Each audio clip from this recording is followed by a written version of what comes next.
I don't think I've ever had friends. I'm just so lonely all the time. Do you know what? It's my fault. Because, I complain about not having anyone, but the minute anyone does come to my life and I have a chance, I do nothing with it. I just don't know what's wrong with me. And everyone tells me I'm young and I have time. But it's still hard. I was in a dual master's program my first year in grad school, and it was maybe 9 of us. They asked me to do something, and I remember how I responded to them asking me to do something. I said, no. Like, I'm not going to that shit. And they never asked me to do anything. Do it again. They never asked me to do anything ever again. I was like, who'd have thunk it? Yeah. So I remember playing that scenario. Like exactly. I remember playing that scenario back in my mind and was just like, man, you were a fucking asshole. Like, and you didn't put yourself out there. So that's why you don't fucking have those connections. So it's a red flag. I've only been drunk maybe like all the way fucked up probably once in my life to where I was like fucked, and then belligerent probably 3 times, 4, maybe 6 times where I'm like, annoying. But other than that, that's, I'm not much of a drunk. Yeah. I'm not a belligerent drunk. So I've only been to that point maybe 4 times. Belligerent or just fucked up? Just fucked up. Because I'm not a belligerent drunk. I love everybody and like I just want to like lay down right here. I'm using that as like a catch-all. When I say belligerent, I'm using that as a catch-all for just like kind of showing your ass, but it could be in a loving way. Yeah. Because if anything, I'm low-key like I'm probably less aggressive if I'm drunk than but I'm more loud, if that makes sense. Oh yeah. Same.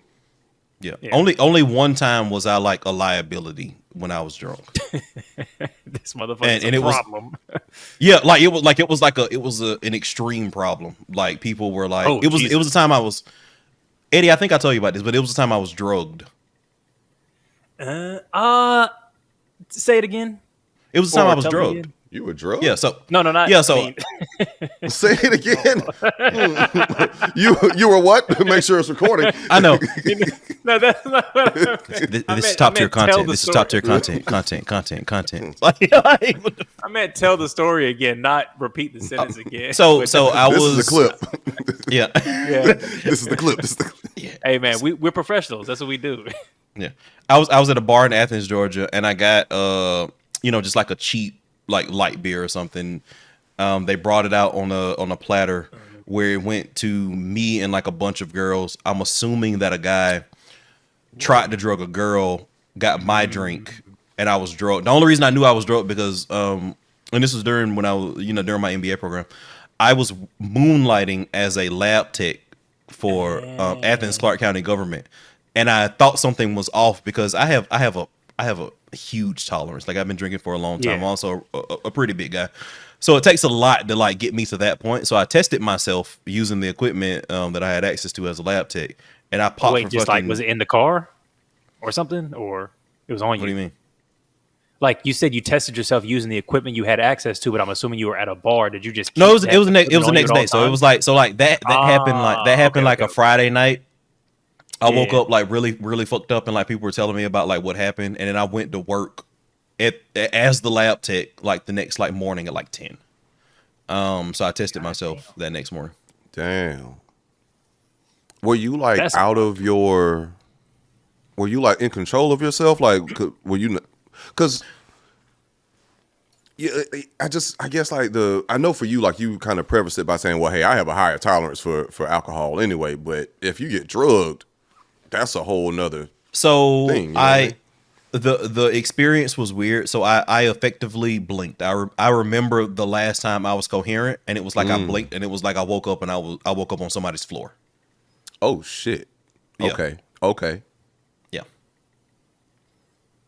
Well, I was sending text messages that whole time. So I was up and about. I was coherent. Damn. At least for the perspective of outside parties, I was coherent. But I remember absolutely none of it.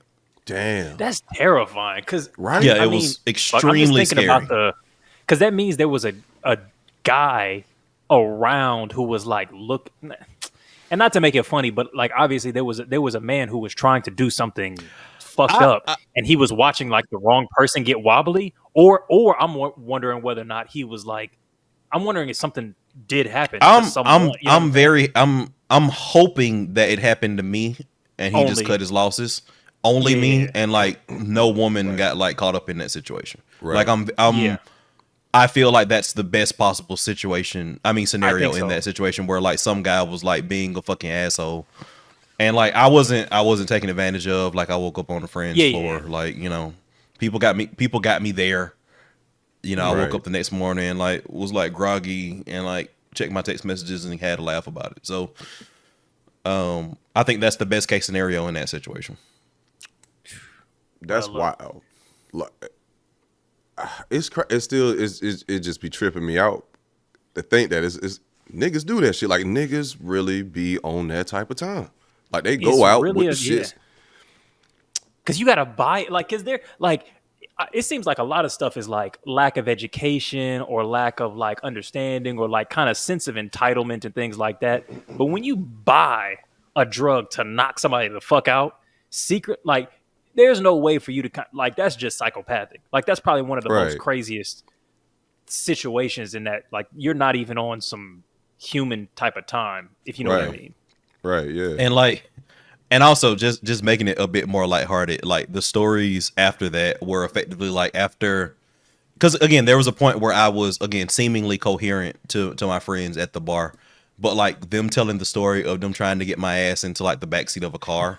He was like, just beating everybody up like Captain America in the fuck.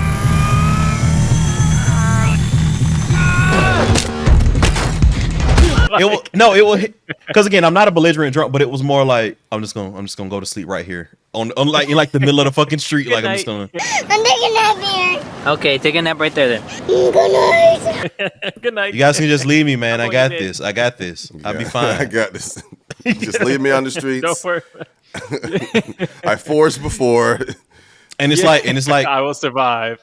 Yeah, and it's like 4 women basically just like forcing me into the backseat of a fucking car. Like it's just like hilarious. Throwing you on their shoulder. Yo, that's because on Twitter somebody was talking about like, oh yeah, you've seen that video of actually, you know, let me introduce the podcast. Welcome everybody to Waving the Red Flag, the #1 dating and assault survival podcast in the universe, just to keep it serious. It's your boy Eddie, it's Josh, it's Alvin. Welcome to the show. You know what I'm saying? Let's talk about some more lighthearted shit. We were serious, not lighthearted. Making a clear target. Executive decision. A tonal shift. A tonal shift. A tonal shift. Yes. After an intermission of 1 second. Okay, so now did y'all see that video where thick young woman, by the way, she was in Japan and she was just showing all the ways. You know. I know. Boy, the first 2 seconds of that video. I know exactly what fucking video you're talking about. I'm fully tracking what video you're referring to. Boy. No, America really could never. And I'm going to tell you a couple reasons why. First of all, there's no trash on the streets of Japan. It's actually disrespectful to eat and walk. You get your food, you sit down to really enjoy the food, enjoy the culture. So there's no trash cans on the street because it's like, why would you need one? Another thing. I saw that video on TikTok a couple of weeks ago, nigga. Every time I see it, boy, rewind. I don't even care about the whole, okay, Japan's great anyway. And start from the beginning. Brian McKnight, we start back from 1. Let's do it. She apparently a musician. Damn. Yeah. Interesting. Nice. Like professionally. Yeah, she got videos on her TikTok. I went to the page, my nigga. But yeah, she got pictures. I went to the page, bro. Down. Nigga Josh investigating. Yeah. Like, what do we got? Following breadcrumbs. Shit. I really enjoyed the first 5 seconds. Well, hello there. Who are you? It's like, hello, I am Joshua from Waving the Red Flag podcast. You might have heard of this. I noticed the yams, and I thought I couldn't help but be taken aback by the first 3 seconds of your most popular video. Would you like to tell me more about Japan? This ass? Yes, that one. Yeah. Could it be mine? Do you know anything about Commodore Matthew Perry? You're just like getting real philosophical and like fucking historical about the shit. Oh yeah. You got to keep them guessing, keep her on the toes. You know what I'm saying? Like, really, because that's where the essence of the vagina juice lives is in the mind, my brother. So when you actually penetrate the cranium, you know what else you can penetrate as well? Yeah. Consensual. Spinal fluid. Okay. Of course. Absolutely. Yeah. Absolutely. With no malintent, with no manipulation. No. All right. So just seduction. Absolute It's just being that nigga. That's all. Exactly. But yes, this video. I'm still you done fucked up. We're not even gonna talk about the I know this nigga finna pull the video up right now. This nigga ain't finna be participating. This nigga just finna fuck. He said, matter of fact, y'all, I'm gonna see y'all next week. I gotta just end the podcast right there. This has been Waving the Red Flag podcast. I gotta send a DM, honestly. I think I'm in love. I gotta go find the video on TikTok again. I know I saved it. I know I liked it for sure. Yeah. That's crazy. This motherfucker bookmarks. It's not on the bookmark, but it's definitely got a heart on it. That's for damn sure. Okay. You didn't download the video, did you? Nah, that's crazy. That's crazy. That's crazy. That's wild. That is wild. That is wild. But that is wild. But he got it as the background on his phone right now. I got that bitch as a GIF. It's a GIF. Yeah. Like just the first 3 seconds every is a time GIF. you open his phone up. But no, I was just bringing that up because why was I bringing that up? Oh yeah, because I was saying that too. And it's look, the talent in Japan is not great in that regard. There are some exceptions, oddly enough, like domestic, really flora and fauna. Domestic brews. There are some. There are some domestic brews that are an exception to that rule. Oh my god! This nigga Josh face was. Cause like, why you do that, Josh? Like, why? I'm sorry. Yo, let me calm my horny ass down. I know. Buddy is excited. This nigga Josh was like, whoa. No, because shit. I saw one. I gotta go to Japan. It's fat ass. I saw one Asian girl. I saw one thick Asian girl one time in college, and like that was like no surgery, no enhancements, just you know what I'm saying? Or at least it looked that way. Yeah. Oh no, this is in college, bro. Like they wasn't doing that shit back then. That's before the move. Like, we are college students, so but true. Yeah. Oh well, no. All of that was just to say there are some exceptions, but they're very few and far between. Like I had one homeboy who he found one, and it was like, where did you find her? That's crazy. But it was like, he very pulled talented. her? He pulled her? Yeah. That was his. That was one of his. It was his main situation, if that makes sense. Because he was that old boy was out here. So yeah. What was his ethnicity? Is old boy in the room with us right now? He black? No. I wish. Is old boy in the room? I know, right? This nigga's been like, he's multiracial. He's from the Atlanta area. Yeah, right. The nigga used to have long hair, but he kind of cut it. I used to have long hair. I don't know what it is. He's calling Freddie. I don't know. Yo. But you said you said he was black. He was black. He's a light skinned guy. He was like Chicago. Not that it's relevant. I know this nigga. Just trying to make a difference. Like light skinned guy, long hair. He was tall. No, he was real tall. He was 6. He was like 6'3". So it was. Yeah. I got a chance. That's what I'm hearing. Okay. Oh yeah. Oh, but bro. You definitely have. I'm tired of this nigga Josh trying to pretend like he don't know that he got the juice. I'm tired of this shit for real. This nigga Josh like, I have a chance. Oh, shut up. I really don't. See, look, man, y'all niggas is thinking the grass is greener, bro. Girl on Instagram being like, I feel kind of fat today, and it's like, y'all niggas thinking it's like, bro, like the grass is not greener, my nigga. Like you gotta love yours. I'm just trying to love mine. You know what I'm saying? Okay. We done seen you operate, bro. Come on now. We know what's up. We know what time it is. No, I mean that was. Yeah, come on now. I know this nigga was thinking about how he was gonna counter that one. He was like, I really fucking nah, because I done seen Eddie was when we was in Atlanta together. Eddie was way better than me. That nigga had way more more shit Eddie, going on. You did have clout for real. You did have emotion. Okay, well, yeah, thank you. That you nigga did have emotion for real. He had a special type of motion. Goddamn, like that nigga was. He was telling me about one girl. Oh no, bro, not that one. It's no. Oh, okay. Well, and And he was pure asshole in Atlanta too, bro. It ain't like he was doing this shit on like some nice guy shit. Right. This nigga was the worst asshole in the clique, in the crew. This not even. Hold on. This is Bro. But it was just the thing that really just pushed it over the edge was that he would always bring them home. And like he was always doing shit on his budget, on his time. We had a lot of time, but still, but you know the condition of the spot. It was low key.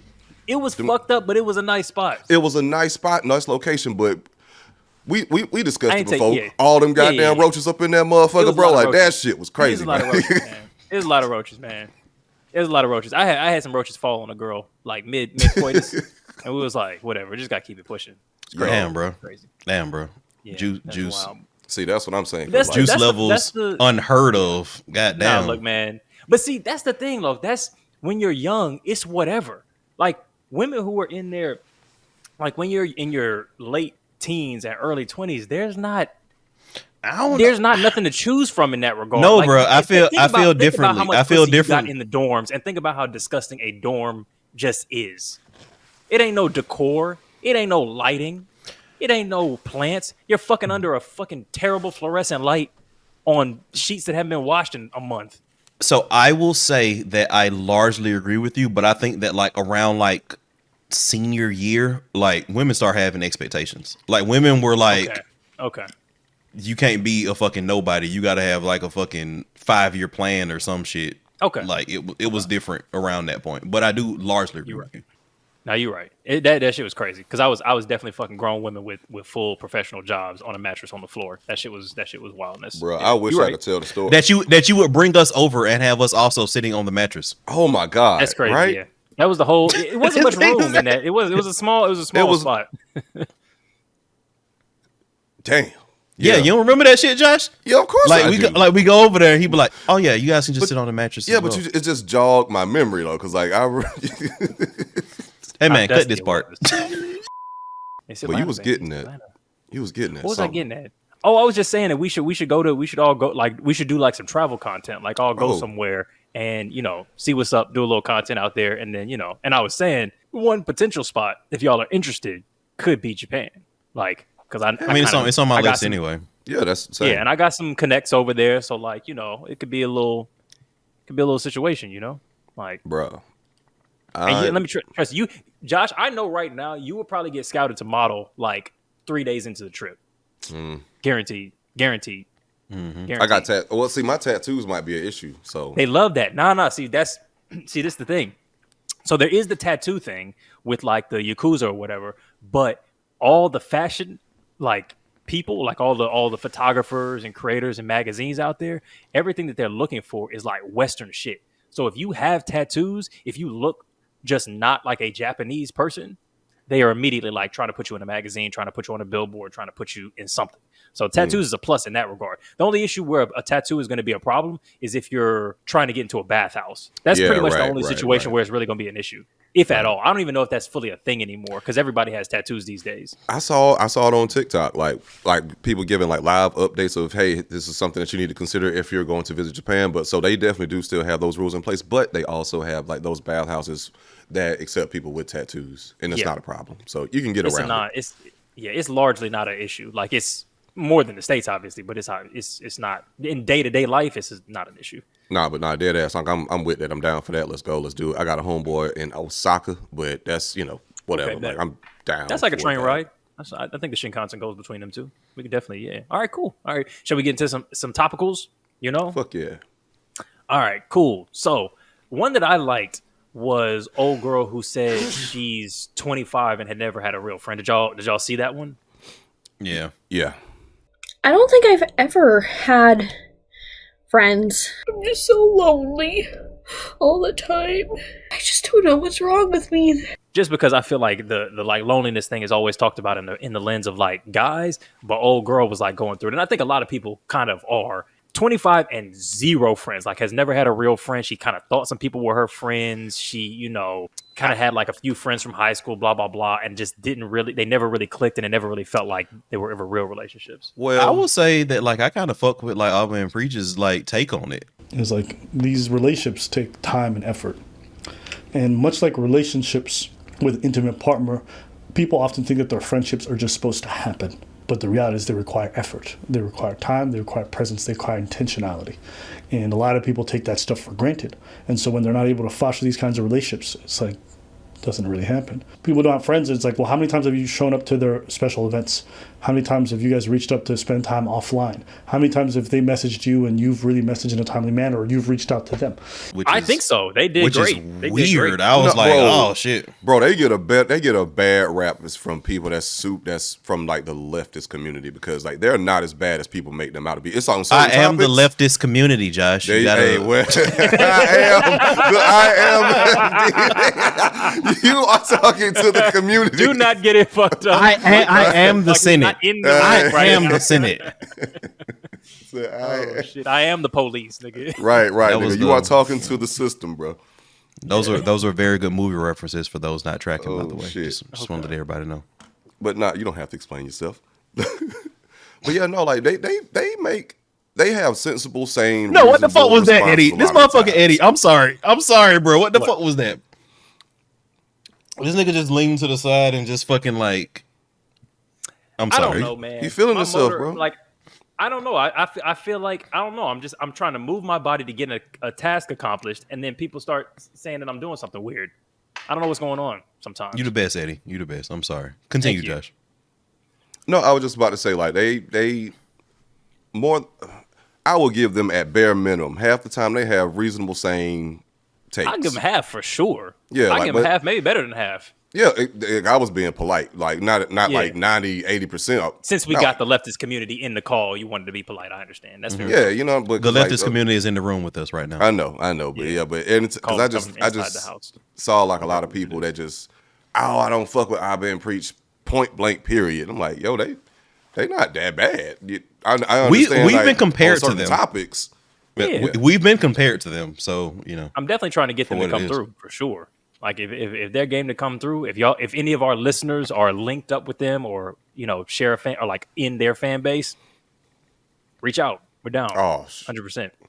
But yeah, no, I think that their take was fantastic, because it's all of that is true. Like, you have to try, and it's difficult, and it is like, I feel like it's harder these days than it has been in the past, because a lot of the like third spaces that we had in the past have really been disintegrated. Like, a lot of the places where you would be kind of forced to have proximity and repeated interaction with people in your jobs, in school, in church, intramural groups, sport groups, all that kind of shit, sororities, fraternities, whatever, that would bring you together, don't exist as much. A lot of people aren't going to university and college like they used to, and all of the things that would kind of keep you continuously interacting to form a friendship just fall the fuck apart. And like, I wanted to talk on that as like a person who's largely an introvert, and a person who doesn't like mind being an introvert. I remember when I went to grad school for the first time. It was a great experience academically. Like, I learned a lot. I loved what I studied.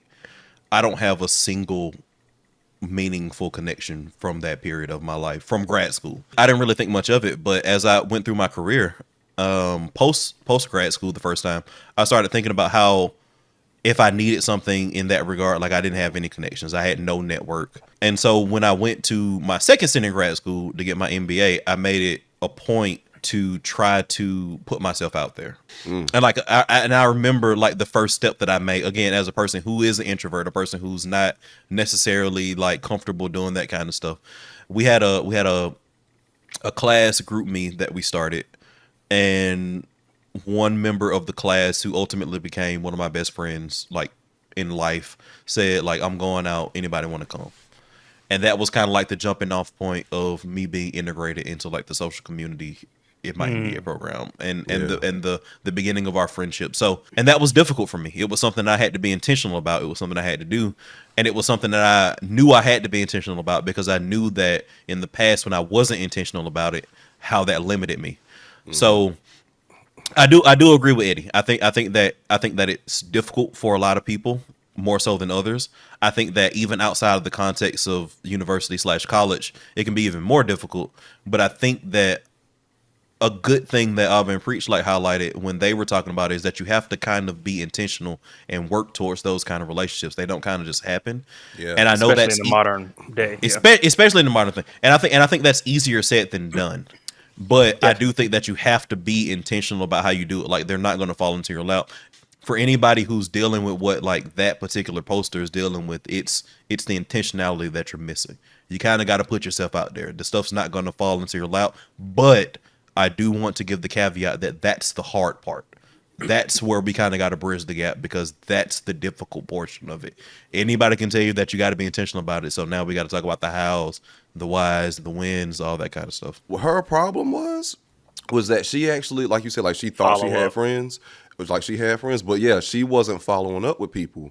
So, and when she wasn't being intentional when she did have the opportunity to make friends, like to make long lasting friends, because friendship is a two-way street. Like, and she recognized it in the video that, you know, when like, you know, one of the girls that she was cool with, like she would text her, invite her out. She wouldn't respond for a day or so later. Or like when they was hanging out, like she started crying about like, oh, I wish I would have actually said something. I'm like, damn, like, so you mean to tell me you went over to this person's spot and you wasn't talking at all? Like, you was just like wishing you was home? So I can definitely understand why somebody, well, okay, I guess I'm not going to bother you, but. I'm not hanging out with her. She's weird as hell. Yeah, I know, shit. You kind of got to put some work in, yeah. Yeah, you got to put work in. And it's like again, going back to my first stint in grad school, I remember, and I was thinking about this not that long ago, because I was talking about, again, making, you know, really good friends in my MBA program. I remember, because I was in a dual master's program my first stint in grad school, and it was maybe 9 of us. They asked me to do something, and I remember how I responded to them asking me to do something. I said, no. Like, I'm not going to that shit. And they never asked me to do anything. Do it again. They never asked me to do anything ever again. I was like, who'd have thunk it? Yeah. So I remember playing that scenario. Like exactly. I remember playing that scenario back in my mind and was just like, man, you were a fucking asshole. Like, and you didn't put yourself out there. So that's why you don't fucking have those connections. So juxtapose that. I remember when I met Eddie, right? Mm-hmm. We were having conversations just in a general forum about movies. And Eddie is a big movie guy, and I'm a big movie guy. And Eddie invited me to a movie night.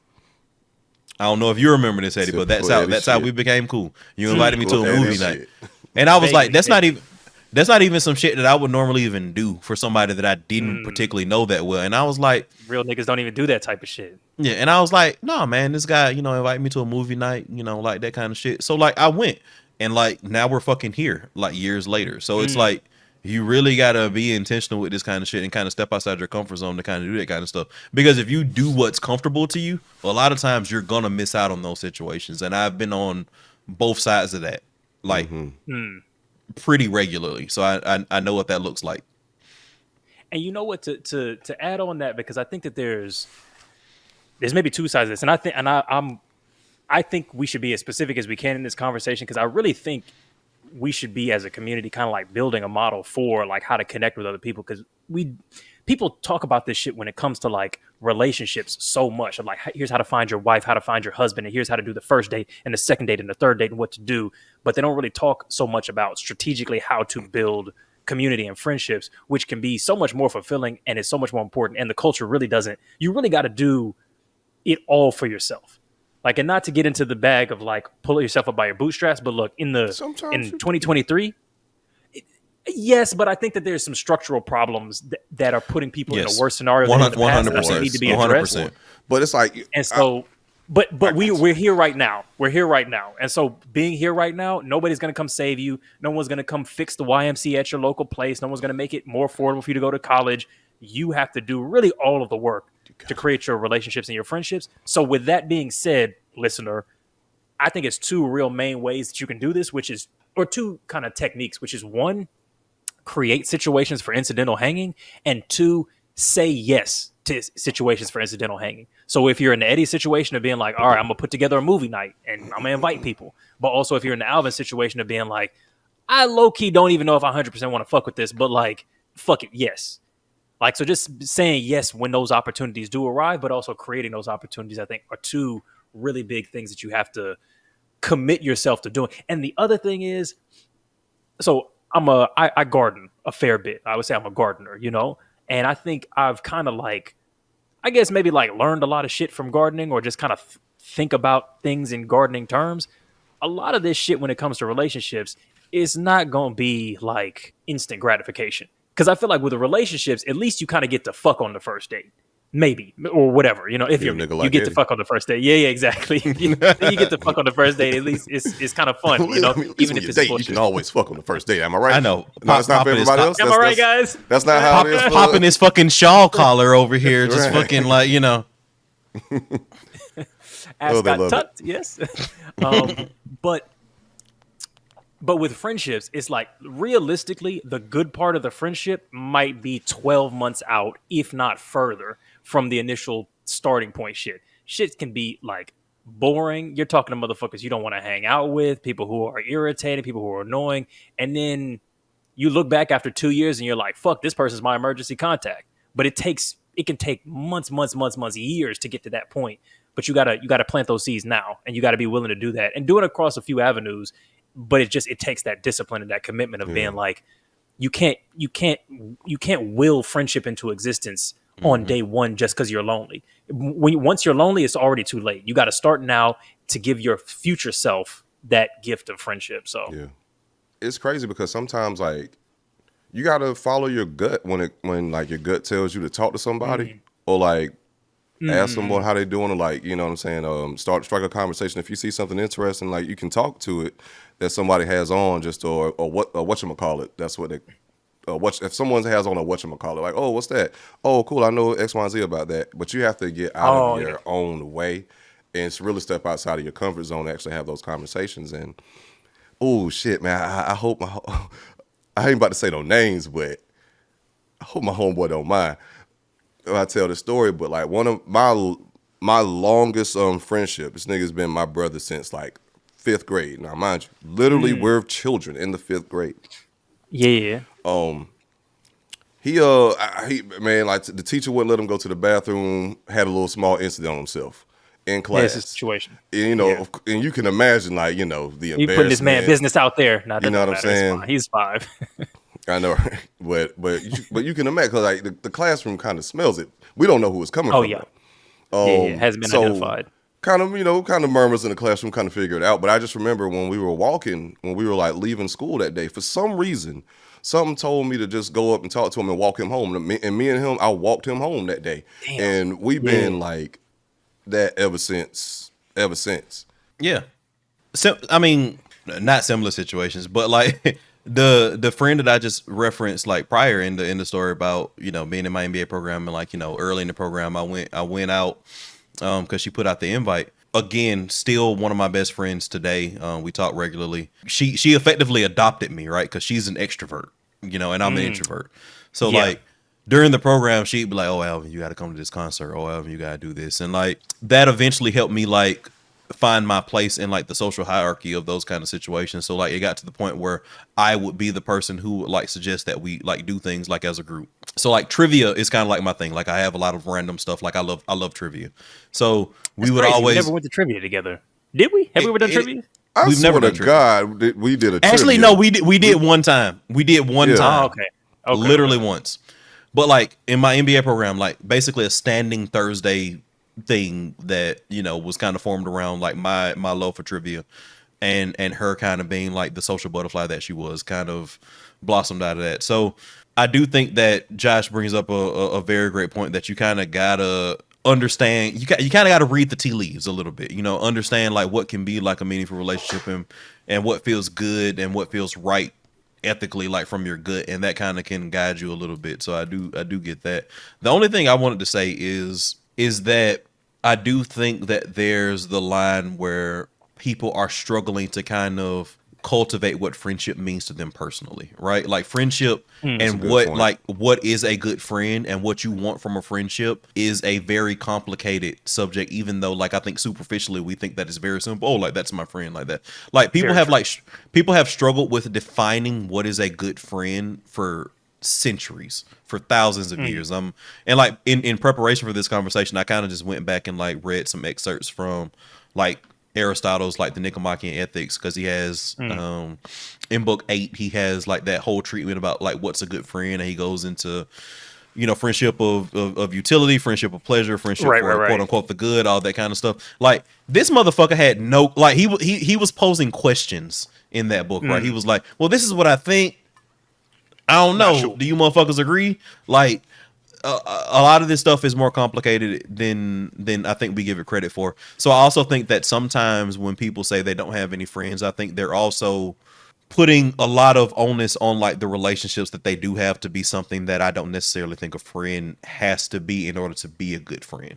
But I think maybe the opposite. Like I think that people don't put as much on their friendships as they should, which I think is fair. That a lot of people. In what way? Yeah. Well, okay, I'll get into it, but first I also want to say that I think that a lot of the people who, because I think a lot of people are suffering from loneliness, and only maybe a few kind of get to the point where they're like in tears about their loneliness in the way this woman was. But I think a lot of people are kind of in that situation, and I think a lot of it is not just like there's a lot of people who have a lot of social connections who have no friends, and I think those people are less likely to complain about loneliness, and I think it's similar to the incel conversation. So what I'm getting at is I think if you have people in your life, it's a lot easier to then from that point cultivate, prune relationships. If you got no one, if you don't have anybody that you can hang out with on a Saturday night, that's a much tougher situation. So I think a lot of the advice that we gave is like how to get some people in your life. Period. Yeah, so to bring back the first step.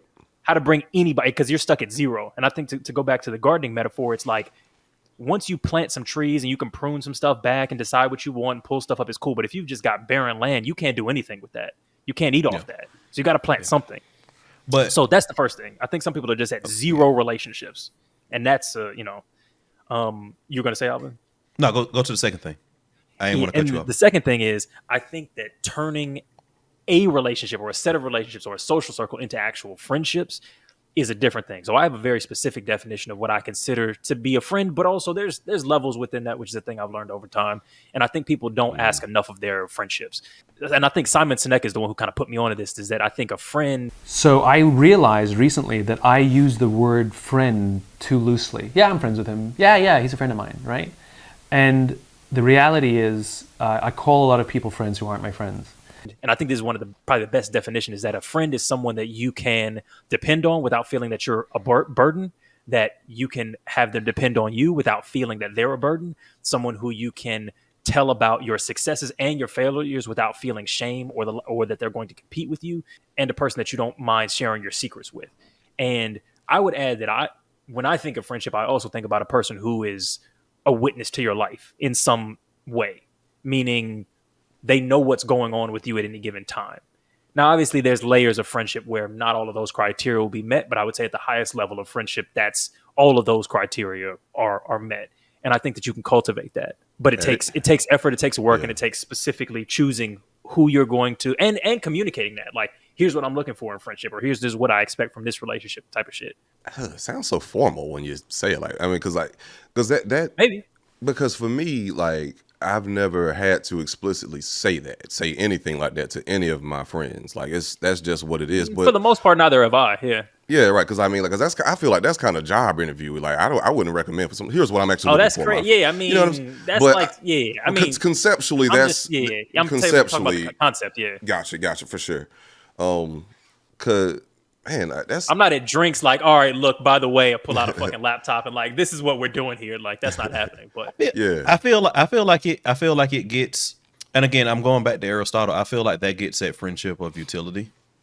And I feel like my understanding of like his treatment of friendship, because I actually don't like Simon Sinek at all. Like he's the fucking, he's Malcolm Gladwell with less sources. I like Malcolm Gladwell. Yeah, right. Yeah. You know how I feel about Malcolm Gladwell. Like he be on bullshit, but it's good bullshit. Yeah, he be on bullshit, but it's good bullshit. That's actually the perfect way to explain Malcolm Gladwell. No, but Simon Sinek's friendship take is, I think, one of the best friendship takes I've ever seen from a internet person. Yeah, but I feel like it gets very much at like friendship of utility, and Aristotle's treatment of friendship of utility was like the lowest possible tier of friend.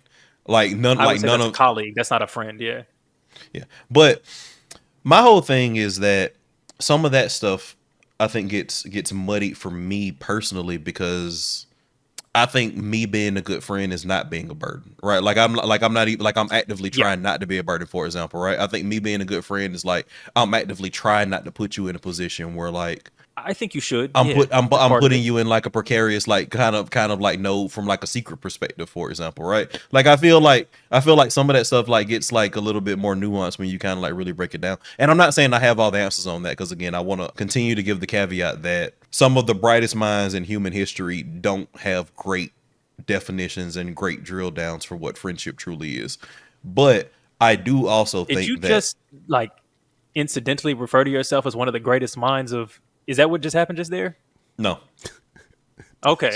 If that's what it came in the from. third person, this nigga said some of the greatest minds can't solve this. So it's okay. If that's what it came out as, like my bad, but no, like I mean, maybe top 25 percentile. I don't know, you know. Oh shit. Okay. You know, might get that too. Yeah, but no, but like you up there. Yeah, but like I truly believe that like a lot of people need to kind of sit down and kind of figure out what like their personal definition of friendship is. That's ultimately what I want to get at, right? It's going to mean something different to everybody.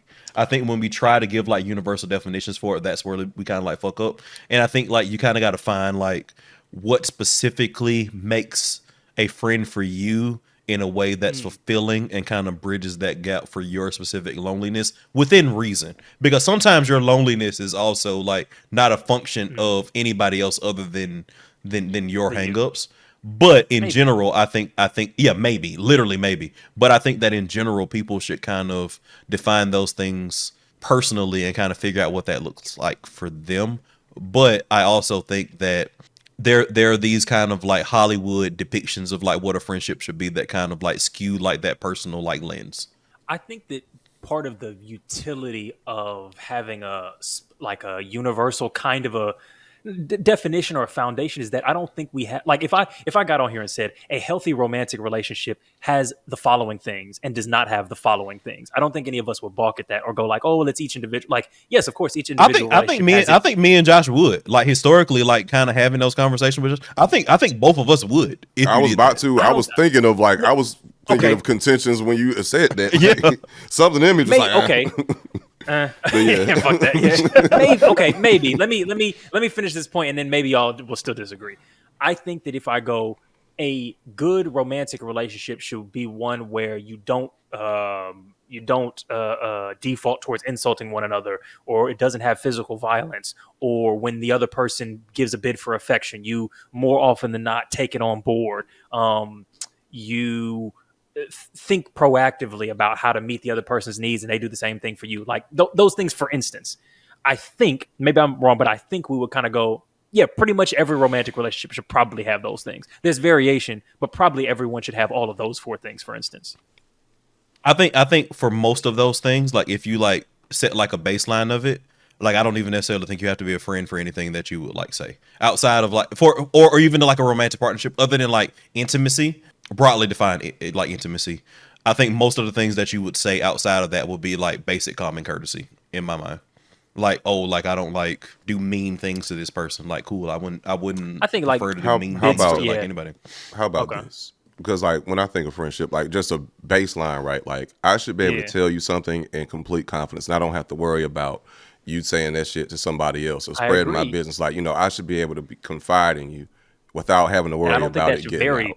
And I think that's a universe. And part of maybe what I'm getting at is I think having a universal foundation is that, again, to my initial point, I think a lot of people are not demanding enough from their friendships.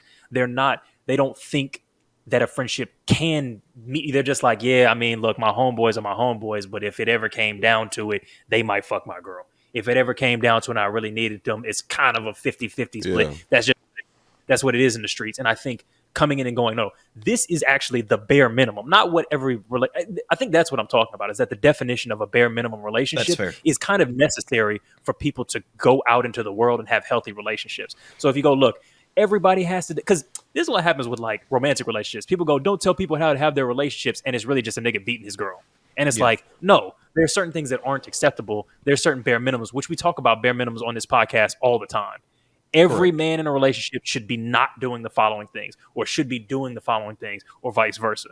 So I say the same thing with friendship. And I think the things that I outlined are things that everybody should be looking to have at least one relationship that fulfills those things. At least one, I would say, that outside of romance. But at the same time, too, because I mean, I dig all that. At the same time, too, you should also have like a chemistry with that person, like in the platonic sense. You know what I'm saying? Like you should be able to like y'all should like the same similar stuff, have a similar sense of humor. True. I left that off, right? And now we're at friendship. And now we're at the friendship of the pleasantry friendship. Ooh, this nigga was Aristotle. Aristotle is a fucking prophet, man. Let's go. Hell yeah. So go ahead, Alvin. Hit us with what Aristotle said about what you said, man. What you said. You came to that conclusion independently. You know what I'm saying? Damn, this nigga Aristotle is really Aaron Yeager, bro, sending memories to the future, my nigga. Let's go. Damn, that was a deep cut for all the fans out there. Josh is really Aristotle, and he wrote this and then sent it back. I wrote my own shit. Nigga in the past. You know what I'm saying? Yeah, exactly. The nigga Machian ethics. That's what I said. Yeah, the nigga Machian ethics. Good job. You know that was real big brain shit right there, Eddie. Good job. There we go. I like it. But yeah, bro. But I think the main thing is though, like, yes, but show up when you have an opportunity to make friendships. Like, because I've known I like passed up on some possible friendships just because I didn't show up at the time. Like, and this is like post college and like, or just adulthood. You know what I mean? Like, we all know how much more difficult it can be to make friends the older you get, especially in this day and time. So like, when you do meet people, it's like, yo, y'all hit it off at the function. And like, yo, man, we gotta hang out. Oh yeah, man, we gotta do X, Y, and Z. A lot of times niggas just say that shit. Like, yeah, we mean it in the moment, but there's no action behind those words. We gotta get beer, bro. We gotta catch up. Right. So, you know, sometimes like, bro, send that text message. Yo, man, just reaching back out. You know what I'm saying? Yo, what you got going on? Like, you know what I'm saying? You want to get up, want to get the beer or whatever. And then if you get that text message, like Alvin was saying, be open to saying yes. Or, no, excuse me, Eddie said, be open to saying yes, absolutely. And like the thing with me in that situation is like sometimes like I've like worked to cultivate those relationships when I really didn't want to. You know what I mean? Like just because like, man, you know, somebody invites you to something, you're really not feeling it, but it's like, you know, like I'm cultivating relationships. And I think that's he's thinking that in his head.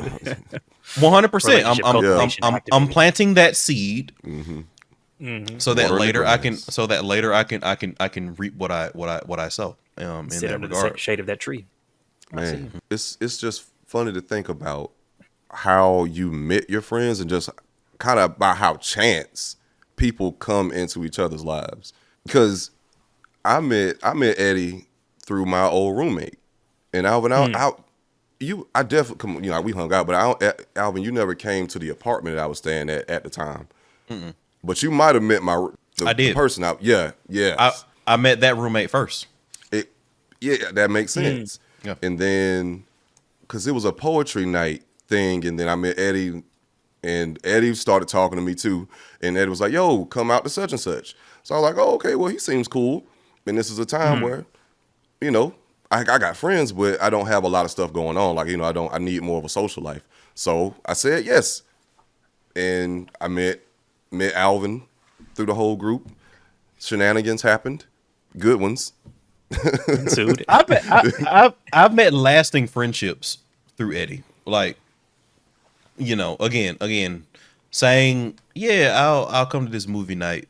Like random person that like I tangentially know. I'll come to that movie night. Was a very good decision. Oh, bro, you put me on stouts. I started drinking stouts because of you.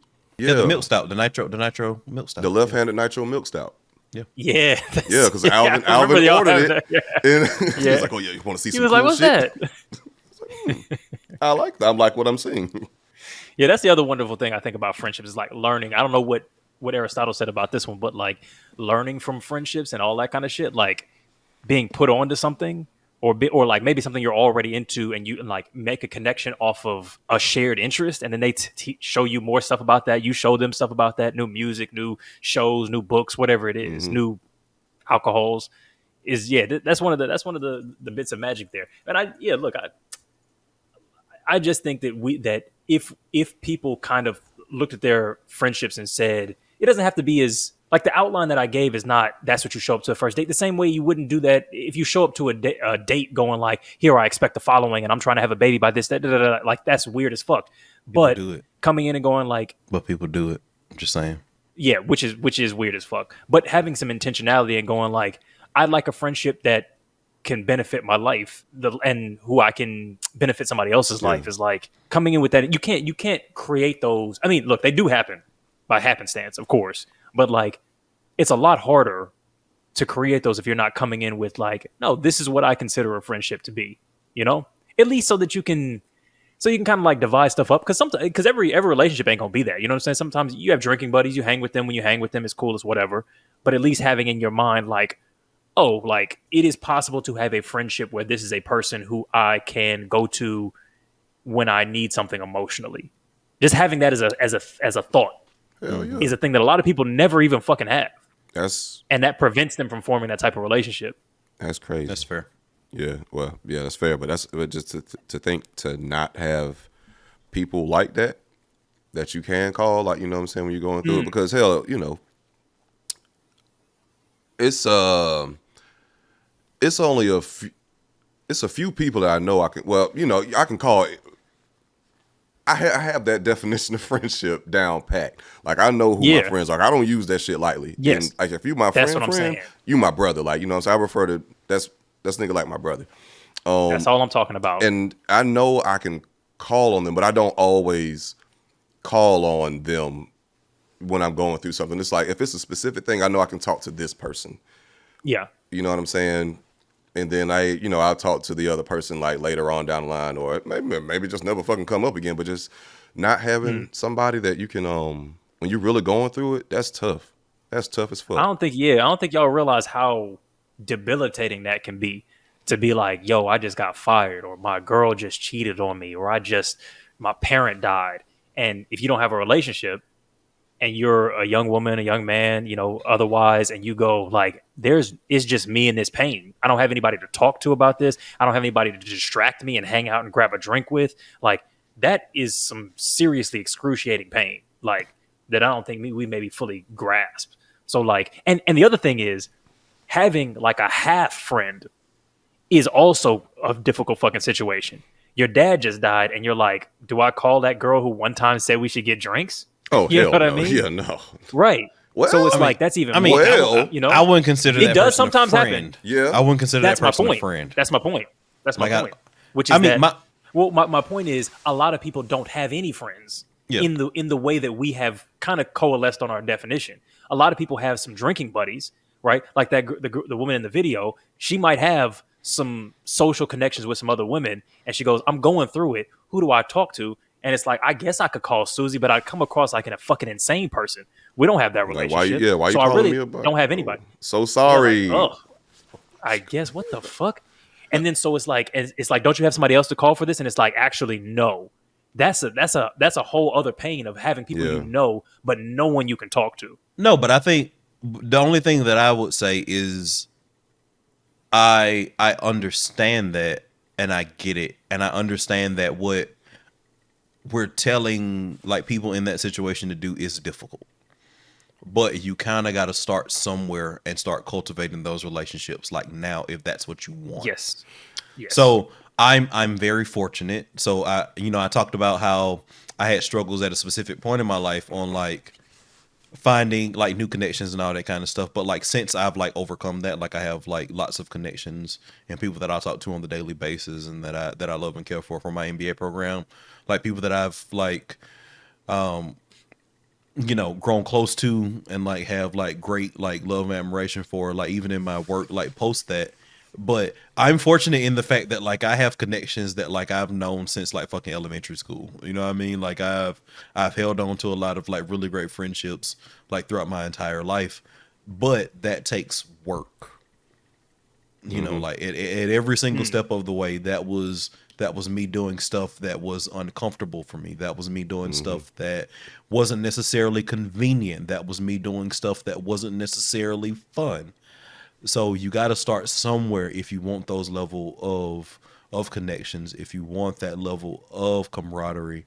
You gotta start somewhere. And I think that when you have a person in the situation like the young lady that we're referencing, she's got to just start. The person that like she made like just had like a connection with that said, oh, let's get drinks, like call her up, get drinks, like do that. And again, I'm not saying that this is easy. Sometimes that's really hard. I'm a person, like personally, that's very hard for me. I'm an introverted person. Like people have to pull me out of my shell a lot of times. I'm very thankful that the people and the relationships that I've cultivated are people that like are willing to pull me out of my shell. But you got to work at it. You got to. Absolutely. 1,000,000%. Join something, some kind of organization, initiate, like approach people, say something to them, especially if you get that tingle that says, I should say I like her purse. I should say, oh, I like the shoes that old boy has. I should say, you know, like, do you want me to walk you home? Whatever it is. When people ask you to do something, say yes and continue to follow up, because the relationship it doesn't happen overnight. It's a thing that you build across time. And sometimes there's another one. During this journey, shit will like start to fizzle out. You have to put in work to be like, okay, cool. We hung 3 times. And then now we haven't hung in a little while, blah, blah, blah. Reach out, say something, say yes to something, go to a plan, do something, because any relationship will die if you don't water it. It will die. That's its natural state. You have to continuously give to it. And you know what? Like when you reach out to people, sometimes they might be going through some shit and they might actually just need somebody to talk to. And if you fuck around and feel like that person that's there for them in that moment, like that kind of gives y'all like a bond off rip, you know what I'm saying? Well, like that gives y'all like a solid bond, you know what I mean? But also, although we're saying like actually you got to put in the work, you got to show up, but you know, don't be weird with it. Like, you know, don't over communicate, don't over reach out, you know, and don't take it too personally if someone doesn't respond or they say no maybe once or twice, but you know, like that's true. It is kind of like dating. You got to feel it out. Everybody don't sit there and try and force a circle into a square at the same time. Too. It's like there's some balance that goes into it. My only thing is I would say if you're trying to cultivate friendship from social circle, then I would agree with what you just said, Josh. No. I'm not there. In 2 minutes, I'm about to close out. I'm just fucking with you. Damn, we talking. I'm just fucking with you. If I would say if you've got people that you know, but you're trying to turn those into genuine, real friendships that might kind of bear fruit for a lifetime, like the true, what I kind of call like divine friendship, then I would agree with your point. Like, take it slow. Don't try and force shit that's not there. Like, you know, cultivate. Though I would say, I think sometimes, because I've been quite explicit with my communication sometimes, but it's usually with people that I've been rocking with for a while, where I'm just like, yo, by the way, this made me feel some type of way. The kind of thing that I'm looking for in friendship is X, Y, Z. Does that kind of line up with where you're at? And like talking that level of explicitness, the way you would in a relationship, I've done several times to pretty much universally positive results. I would also say if you're stuck at 0, you might got to be a little bit weird, because honestly, it's going to be a learning experience. You know what I'm saying? Like if you kind of almost can't be afraid to be weird, because you gotta find other weird people. You gotta know your audience too. Like hang out with that's true. Yeah. People.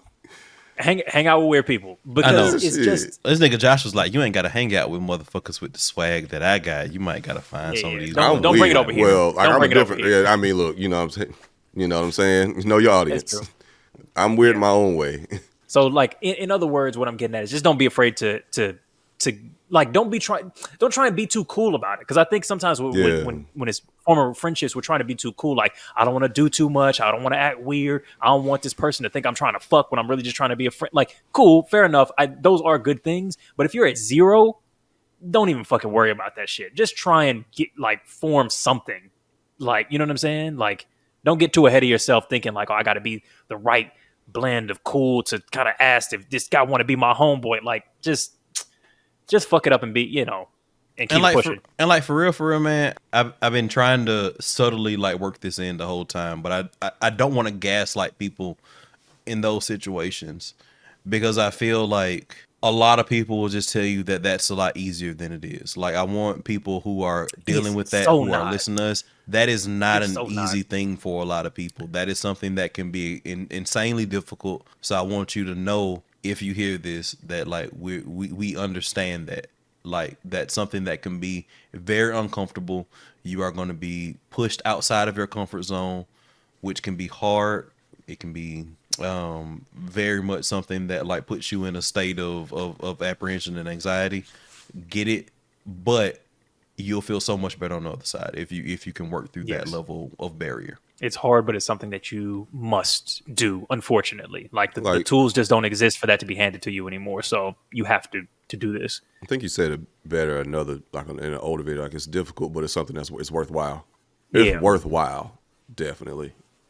You know what I'm saying? Because, man, having people that you can have a good old knee slapper with, where I tell you, take the edge off of life sometimes. That's a fact. Because honestly, if you don't have those kind of relationships in your life, you might be seeing a red flag. But at the same time, if you don't follow up in your relationships, if you don't cultivate that garden, if you don't grow those relationships, it could be you that's waving the red flag. It's been Waving the Red Flag podcast. It's been Eddie. It's been Josh. It's been Alvin. We'll catch y'all next week. If you want all the bonus content that we put out every single week, the lives, the Discord, all that good stuff, hop on Patreon, Spotify, or YouTube memberships. We give community benefits on all three of those platforms. Obviously, those of you watching on YouTube, like it, subscribe it, turn your notification bell on. And we'll see y'all next week. We're live every Saturday. You know what I'm saying? That's it. Peace, peace, peace. I can't believe we spent the whole hour on friends. Talking about friendship. Talking about friends. Friendship. How many of us have them? Friends. Friends. Once you can depend on. Friends. Yeah, that's good. And he never just gets on beat with me like during the song. Like, he always just got to come behind. I really don't have a good, because I thought we were singing together, but every time I try and sing with you, you're always just telling me that I'm bad and stupid. So because you were like fucking 30 seconds behind this motherfucker. Like, I don't have a good sense if we're playing double dutch, like the ropes would just fuck up every time in that situation. Okay, I'm bad at it. I'm sorry. There's several things that you're not good at, Josh. All right, Absolutely. I don't roast you every time you fuck up a sentence. Jesus. Absolutely, you kind of do. You be doing that shit in your mind. Oh, no. Nah. Oh, man, you probably but I don't say it. I don't say, goddamn, this motherfucker can't talk. I'm going to have to edit that shit. God damn, this is about to be 30 fucking more minutes of editing. Yep. No, I think you said it quite eloquently, Josh. I know. Every time these niggas say, you know what I mean? Like, I got to fucking edit that shit out. Like, goddamn. Like, the fuck. Motherfucker. My apologies. Shit. But hey, this is what friends look like. You know, this is what friendships. It's a give and take. You know what I mean? Nothing's perfect. No one's perfect. You know? It's a push and pull, you know? You know? Tug of war. Oh, shit. Pause.